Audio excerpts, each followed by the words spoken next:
Ini adalah masa di mana dunia dipenuhi oleh kesatria berbaju zirah, menunggang kuda besar yang berat. Para petani yang bekerja tanpa henti di tanah milik tuan mereka. Para biarawan dan biarawati yang hidup dalam doa dan keheningan. Dan tentu saja, kastil-kastil tinggi dengan dinding tebal, gereja-gereja gotik yang megah, serta ladang dan lebih banyak ladang lagi. Itulah gambaran yang sering muncul di benak kita ketika mendengar satu istilah, abad pertengahan. Tapi, apa sebenarnya abad pertengahan itu? Kapan dimulai? Kapan berakhir? Dan yang lebih penting, apakah orang-orang pada masa itu benar-benar tahu bahwa mereka hidup di abad pertengahan? Apakah ini benar-benar zaman yang gelap? Ataukah hanya sebuah cerita yang diciptakan oleh mereka yang datang setelahnya? Dalam video ini kita akan menyelam lebih dalam, melampaui mitos, melampaui stereotip, dan mengungkap apa sebenarnya abad pertengahan itu. Selamat menonton video dari Historia, di mana sejarah tidak membosankan seperti yang ada di sekolah.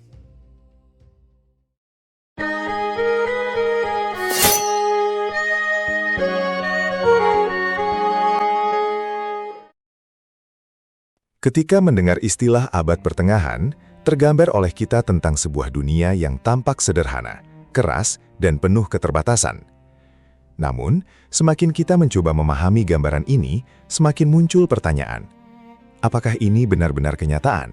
Ataukah hanya bayangan yang kita bentuk dari cerita, film, dan interpretasi sejarah?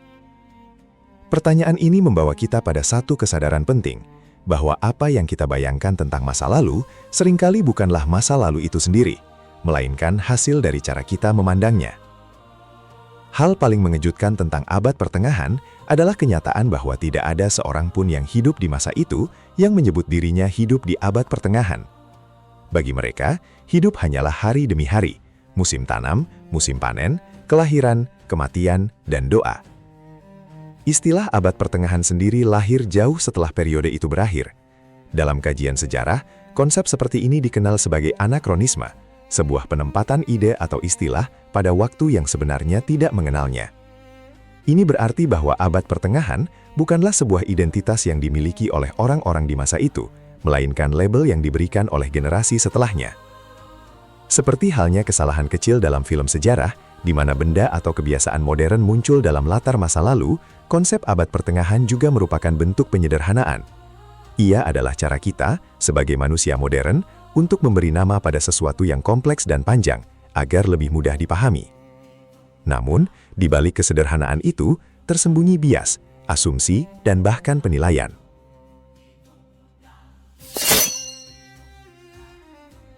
Lahirnya label zaman kegelapan tidak bisa dilepaskan dari perubahan cara pandang manusia Eropa terhadap sejarah pada masa Renaissance. Periode ini, yang berkembang sekitar abad ke-14 hingga ke-16, ditandai dengan kebangkitan minat terhadap ilmu pengetahuan, seni, dan filsafat klasik. Para intelektual mulai menoleh ke masa Yunani dan Romawi kuno sebagai sumber inspirasi, seolah-olah menemukan kembali sebuah dunia yang telah lama hilang. Salah satu tokoh paling berpengaruh dalam proses ini adalah Francesco Petrarca. Ia dikenal sebagai Bapak Humanisme, sebuah aliran pemikiran yang menekankan potensi manusia dan pentingnya warisan klasik. Ia menghabiskan banyak waktunya untuk mencari, mengumpulkan, dan menerjemahkan naskah-naskah Latin kuno. Dari sana, ia membangun keyakinan bahwa peradaban klasik merupakan puncak kejayaan manusia, sebuah era rasionalitas, keindahan, dan kecerdasan. Ketika dibandingkan dengan zamannya sendiri, Petrarca merasa hidup di masa yang jauh lebih rendah secara intelektual. Perbandingan inilah yang melahirkan gagasan zaman kegelapan. Istilah ini digunakan untuk menggambarkan periode setelah runtuhnya Kekaisaran Romawi Barat, yang dianggap sebagai masa kemunduran budaya dan intelektual. Istilah ini tidak lahir sebagai deskripsi objektif, melainkan sebagai penilaian subjektif yang syarat bias. Ia mencerminkan kekecewaan para sarjana Renaissance terhadap masa sebelumnya, yang mereka anggap sebagai periode kemunduran, hilangnya ilmu pengetahuan, dan runtuhnya budaya tinggi. Tetapi meskipun berasal dari perspektif yang terbatas, istilah ini terus digunakan selama berabad-abad. Ia membentuk narasi besar tentang sejarah Eropa, bahwa setelah kegelapan, datanglah pencerahan. Sebuah cara pandang yang masih memengaruhi pemahaman kita hingga sekarang.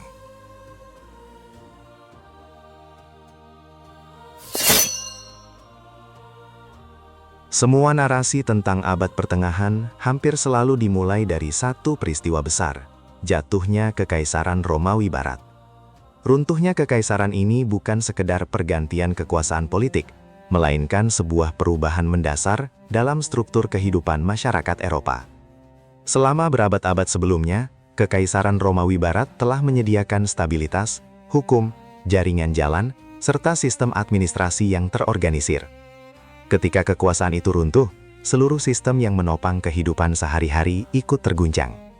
Kota-kota yang sebelumnya menjadi pusat perdagangan dan pemerintahan mulai kehilangan peran pentingnya. Banyak di antaranya mengalami penurunan populasi, bahkan ditinggalkan. Infrastruktur seperti jalan raya Romawi yang dahulu menghubungkan wilayah luas, perlahan rusak dan tidak lagi terawat. Tanpa jaringan komunikasi yang efektif, perdagangan jarak jauh pun menurun drastis, membuat ekonomi menjadi lebih lokal dan sederhana. Di sisi lain, wilayah-wilayah yang dulu berada di bawah satu kekuasaan besar, kini terpecah menjadi berbagai kerajaan kecil. Kekuasaan menjadi terdesentralisasi, seringkali berada di tangan bangsawan lokal atau pemimpin militer. Dalam kondisi seperti ini, stabilitas menjadi sesuatu yang langka. Ancaman dari luar, seperti invasi suku-suku barbar, serta konflik antar wilayah semakin memperburuk situasi. Keamanan tidak lagi dijamin oleh negara besar, melainkan bergantung pada hubungan personal antara tuan tanah dan pengikutnya, antara penguasa lokal dan rakyatnya. Dari sinilah muncul sistem sosial baru, yang kemudian dikenal sebagai feodalisme, di mana loyalitas dan perlindungan menjadi dasar utama hubungan masyarakat. Namun perubahan ini tidak terjadi secara tiba-tiba. Ia berlangsung perlahan selama berabad-abad, melalui proses adaptasi yang kompleks. Dari kekacauan itu, lahirlah dunia baru, lebih terfragmentasi, lebih bersifat lokal, dan lebih bergantung pada ikatan antar individu, yang kemudian membentuk fondasi bagi apa yang kita kenal sebagai abad pertengahan.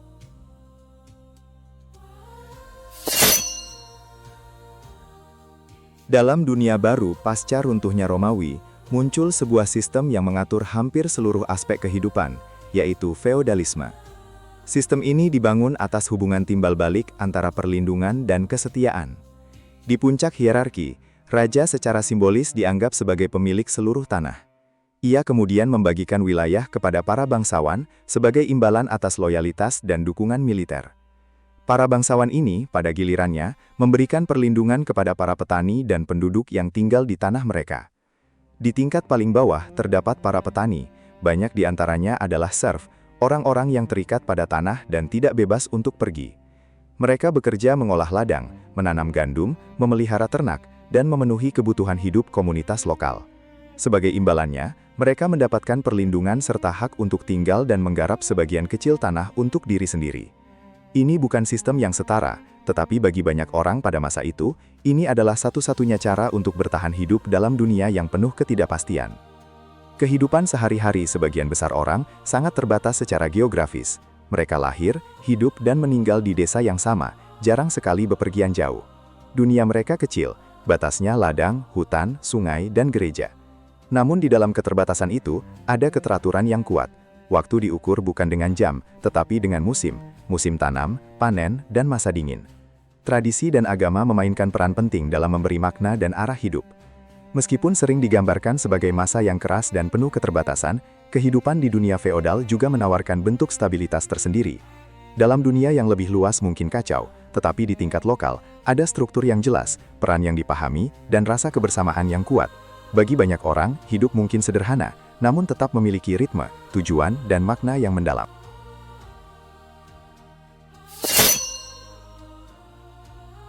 Di tengah dunia yang berubah dan penuh ketidakpastian, satu institusi berdiri sebagai pusat kehidupan, Gereja Katolik. Pengaruhnya tidak hanya terbatas pada urusan spiritual, tetapi juga meresap ke dalam politik, pendidikan, hingga kehidupan sehari-hari. Gereja menjadi otoritas moral yang menentukan apa yang benar dan salah, serta menjadi jembatan antara manusia dan Tuhan. Ajaran tentang surga dan neraka bukan sekadar kisah simbolis, melainkan realitas yang diyakini sepenuhnya. kehidupan di dunia dipandang sebagai ujian sementara, sebuah perjalanan menuju kehidupan abadi. Dalam kerangka ini, penderitaan tidak selalu dilihat sebagai sesuatu yang harus dihindari, tetapi sebagai bagian dari rencana ilahi, sesuatu yang bisa membawa keselamatan jika dijalani dengan iman dan ketekunan. Pandangan ini memberi makna mendalam pada kehidupan, bahkan dalam kondisi yang paling sulit sekalipun. Selain sebagai pusat spiritual, gereja juga berperan sebagai penjaga ilmu pengetahuan. Di saat sebagian besar masyarakat tidak bisa membaca atau menulis, para biarawan di biara-biara dengan tekun menyalin manuskrip kuno, baik teks keagamaan maupun karya klasik dari Yunani dan Romawi. Tanpa usaha mereka, banyak warisan intelektual mungkin akan hilang di telan waktu. Biara menjadi semacam pusat pembelajaran awal, tempat pengetahuan dijaga dan diwariskan dari generasi ke generasi. Gereja juga memiliki kekuatan politik yang besar. Para pemimpin gereja seringkali berpengaruh dalam urusan kerajaan, bahkan mampu menyaingi kekuasaan raja. Dalam beberapa kasus, legitimasi seorang penguasa bergantung pada pengakuan gereja, menjadikan hubungan antara iman dan kekuasaan begitu erat dan kompleks. Dengan demikian, meskipun abad pertengahan sering dilabeli sebagai zaman kegelapan, periode ini justru menunjukkan bagaimana nilai, keyakinan, dan struktur sosial dapat terbentuk dengan sangat kuat. Di balik keterbatasan dan kesederhanaannya, terdapat dunia yang dipenuhi makna, di mana iman menjadi fondasi utama dalam memahami kehidupan dan tempat manusia di dalamnya.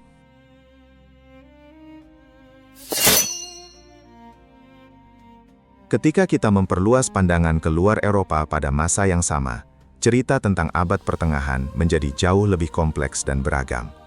Di wilayah lain, terutama di dunia Islam, peradaban justru mengalami masa keemasan. Salah satu contohnya adalah Baghdad, yang pada masa Kekhalifahan Abbasiyah berkembang menjadi pusat ilmu pengetahuan, perdagangan, dan kebudayaan terbesar di dunia. Di kota ini berdiri lembaga terkenal seperti Bait al-Hikmah, tempat para ilmuwan dari berbagai latar belakang berkumpul untuk menerjemahkan, mempelajari, dan mengembangkan ilmu pengetahuan. Karya-karya Yunani kuno dari filsuf seperti Aristoteles hingga ilmuwan seperti Ptolemaios diterjemahkan ke dalam bahasa Arab, tidak hanya untuk disimpan, tetapi juga dikembangkan lebih lanjut. Para ilmuwan Muslim seperti Al-Khwarizmi berkontribusi besar dalam bidang matematika, termasuk pengembangan aljabar. Dalam astronomi, kedokteran, dan filsafat, kemajuan yang dicapai pada masa ini sangat signifikan. Rumah sakit didirikan, observatorium dibangun, dan metode ilmiah mulai berkembang dengan pendekatan yang lebih sistematis. Fakta ini menunjukkan bahwa gagasan zaman kegelapan tidak bisa diterapkan secara universal. Apa yang dianggap sebagai masa kemunduran di satu wilayah justru bisa menjadi masa kejayaan di wilayah lain. Dunia tidak bergerak secara seragam, dan perkembangan peradaban terjadi dalam konteks yang berbeda-beda. Dengan demikian, sejarah bukanlah satu narasi tunggal yang sederhana. Ia adalah mosaik kompleks dari berbagai pengalaman manusia di tempat dan waktu yang berbeda. Memahami hal ini membantu kita melihat masa lalu dengan lebih adil, tidak hanya melalui satu sudut pandang, tetapi sebagai kumpulan kisah yang saling terhubung dan saling melengkapi.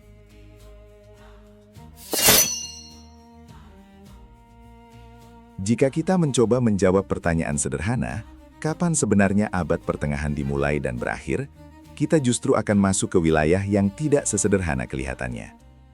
Secara umum, para sejarawan sepakat bahwa abad pertengahan dimulai setelah sebuah peristiwa besar yang mengubah wajah Eropa secara drastis, yaitu jatuhnya Kekaisaran Romawi Barat. Namun, seperti banyak hal dalam sejarah, titik awal ini lebih merupakan kesepakatan praktis daripada batas yang benar-benar tegas. Perubahan tidak terjadi dalam semalam. Dunia Romawi tidak langsung hilang begitu saja pada tahun 476. Banyak aspek kehidupan Romawi, hukum, budaya, bahkan struktur sosial tetap bertahan dan bertransformasi perlahan selama berabad-abad setelahnya. Begitu pula dengan akhir dari abad pertengahan. Tidak ada satu momen tunggal yang secara universal menandai akhir periode ini.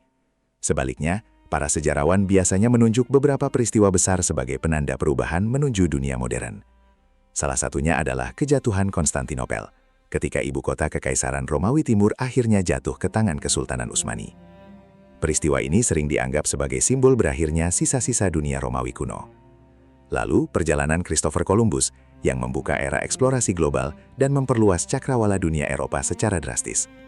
Dan tidak kalah penting adalah reformasi Protestan yang mengguncang dominasi gereja dan mengubah lanskap keagamaan serta politik di Eropa. Karena tidak adanya satu titik akhir yang pasti, banyak sejarawan memilih untuk menggunakan angka yang lebih sederhana, sekitar tahun 1500, sebagai batas praktis antara abad pertengahan dan zaman modern. Dengan demikian, abad pertengahan secara umum dipahami berlangsung dari abad ke-5 hingga akhir abad ke-15.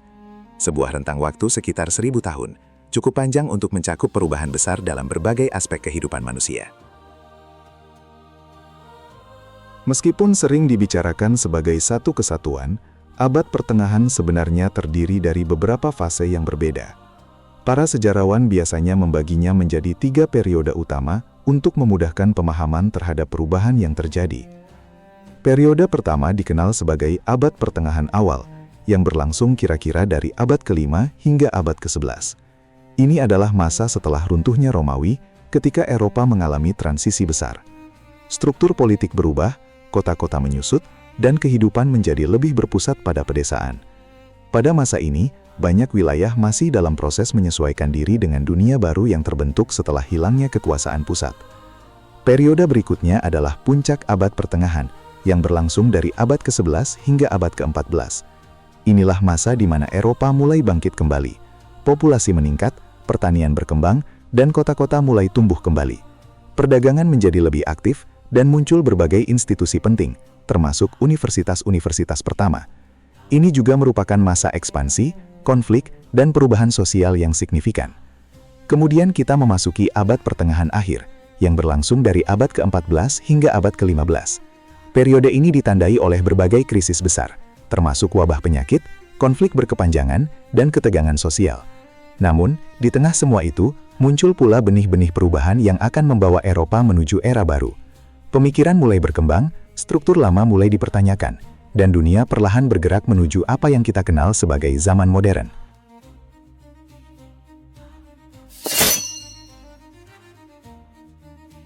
Pada akhirnya, abad pertengahan bukanlah sekedar periode waktu. Ia adalah sebuah konsep, cara kita mengelompokkan masa lalu agar lebih mudah dipahami. Namun, seperti semua konsep, ia memiliki keterbatasan. Label zaman kegelapan mungkin membantu menjelaskan sesuatu, tetapi juga bisa menyesatkan.